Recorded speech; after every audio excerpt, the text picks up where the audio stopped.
I have a question regarding divorce, that is the divorce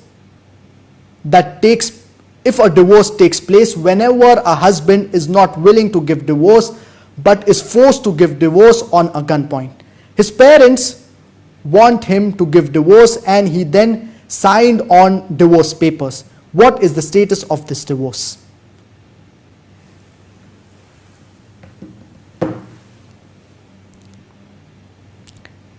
If a person is forced to give divorce, for example, he's threatened or a gun is put on his head and he's forced to give divorce,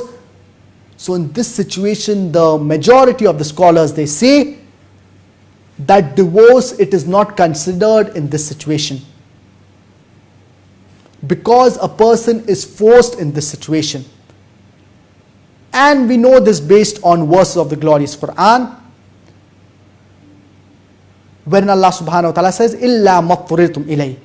except if you are compelled to do it. And the general ruling in Islam is that if a person is forced to do something,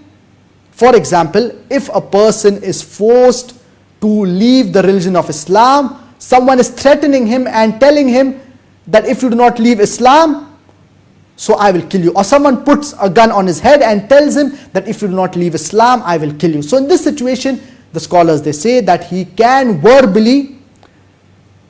say that he does not believe in Allah subhanahu wa ta'ala or he does not believe in Islam, but in his heart, but naturally he needs to maintain his iman and his iman needs to be strong, but verbally he can say this, that he does not believe in Allah subhanahu wa ta'ala in order to save himself in this situation, because he is threatened that he will be killed. Similar is the case if a person he is dying out of hunger and he does not find any food, and the only food that is available that will save him, that will save his life, it is pork. So in this situation he is permitted to eat pork only to save his life, and only that particular amount which will save his life, because here he does not have any other option.